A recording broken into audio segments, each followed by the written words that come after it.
Hi, Carleen here again, founder and director of Gut Health Nutrition. I'm cooking today a favourite little snack recipe, something that is so handy to have on hand.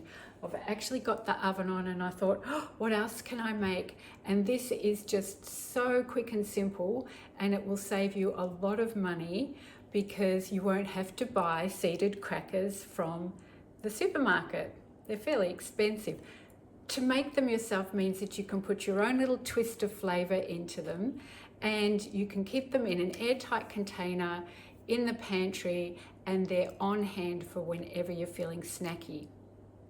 These are filled with seeds, and you could make it 4 seeds, 5 seeds, 7 seeds, however many seeds that you've got in your pantry. The key ingredient is the chia seeds combined with the flax seeds or linseeds. And the flax seeds or linseeds need to be whole and not ground. So when they're ground, we're getting more of the nutrition from inside the seed, which is high in essential fatty acids, but we're actually wanting the mucilaginous property of the seed, so it will actually provide a gel-like substance which will actually hold these crackers together. So the flaxseed and the chia seeds are not negotiable. They need to be in this recipe, but all the other seeds you can change up according to what you've got in your pantry and what particular flavors that you like. Let me show you how to put it together. Seeds are so good in a gut program because they are going to provide insoluble fibres that help the gut grow the right bacteria that are then going to make your short chain fatty acids and help all the functions of your body, including healing the gut lining, but also the energy for the colonocytes, as well as going on to make other anti-inflammatory properties. So good to have these Bacteroides species, and the way that we feed them is through our diet. This seeded cracker is going to do wonders for this, and it's going to definitely fill the gap of what you might need to snack on. Okay, so we're going to start with chia seeds, and we need 1/2 cup of chia seeds.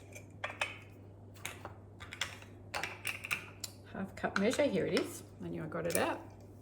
Okay, 1/2 cup of chia seeds. We've got flax seeds or linseeds whole.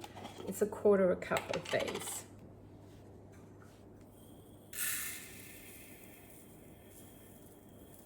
In they go.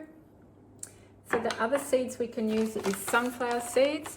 Sunflower seeds are higher in carbohydrate. So if you're being really, really strict with your carbohydrates, use less sunflower seeds. But of course, there's lots of fabulous nutrition in sunflower seeds, including iron and zinc and wonderful fats. Oh, that's 1 cup exactly. That's lucky. Pepitas are wonderful seeds to include, and they're lower in carb and higher in zinc. So you can change, you could swap the pepitas and the sunflower seeds around. 3/4 cup of pepitas. I'm just going to use the 1 cup measure, but eyeball it at about 3/4. And then any other seeds that you might like. And I've got such a variety here. So I've got some white sesame seeds, and I've also got black sesame seeds. I'm going to use a combination of both of these and measure it to 1/4 cup of mixed sesame seeds. The black sesame seeds will actually provide a beautiful pop of colour along with the green pepitas. So I'm going to measure that right up to 1/4 cup. Now I've also got some nigella seeds. Now nigella seeds look like black sesame seeds, but they taste completely different. And my children don't like nigella seeds, but both of my kids are high histamine. And this is the black seed that is the basis of black seed oil, is nigella seeds, and it is powerfully antihistamine and powerfully anti-inflammatory. So I do want to put a little bit in there, but not too much. How much have I got there? Or not even 1/8 cup. It's probably about a tablespoon. if I put the black sesame seeds in there as well, they're not going to notice, because if I tell them there's nigella seeds in there, they won't want it. Now we can actually add some hemp seeds to add more protein. There's a lot of protein in hemp. Just going to put 1/8 of a cup of those in. And I'm also going to put in a few mustard seeds, because I'm wanting these to be flavorful, but probably only about 1 tablespoon of mustard seeds. To add more flavor, I'm also going to put in some cumin seeds, because I love the flavor of cumin. I'm wanting to get a fairly even spread of those. And I'm going to put some other flavor on later. So now all we need to do is mix this up and add some water. It is 1.5 cups of water. Okay, 1.5 cups of water. That's 1. That's the half. And what we're going to do is just mix that up. And the trick is to let that sit and let the mucilaginous properties of the chia seeds and the flax seeds get activated by that water, and it will then become gel-like.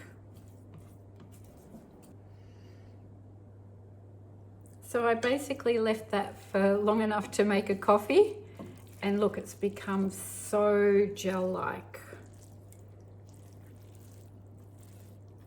So the mucilaginous properties of the chia seed and the flax seeds have absolutely done their work. Now all we need to do is press this onto a tray, and the thinner the better. Oops. My silicone paper nearly fell off. So we want to get this as even as possible and as thin as possible. Okay, I'm going to be working on this for a while. Okay, I've just worked on that for a little bit, getting it as even as possible and as thin as possible. So you want to use a nice big tray to get that thin layer, because if it's a bit too thick, they won't be crispy. We definitely want the crisp. And now I'm just going to put a little bit of salt on top. Just a little squidge of salt to give them a bit of flavour. And I'm going to sprinkle some dried oregano on them as well, just for a bit of extra flavour. I'm just wanting to get that as even as possible, so I'm going to just sprinkle it like little fairy dust over the top. You can use any herbs that you like. I just so happen to have dried oregano on hand. And I'm going to use just a tiny weeny little bit of celery seed, which is very good for helping to move fluid in the body. And anybody who has got holding any extra fluid, like when you get puffy hands in the morning or your ankles get a bit puffy by the end of the day, a little bit of celery seed really helps. Not much, it's a very strong flavour, so we don't want too much. I'm just going to push that in a bit so it doesn't just sit on top, but actually sits into that mucilaginous gel that we've got.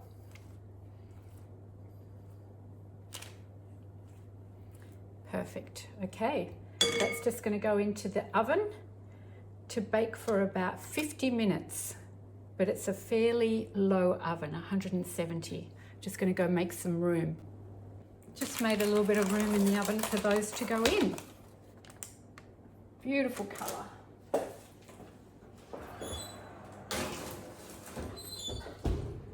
Set a timer for 50 minutes because they do take a little bit longer to bake. These are so nice and crispy, and they just become so easy to break off into biscuit size.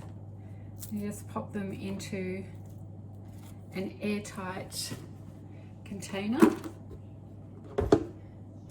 to snack on whenever you want.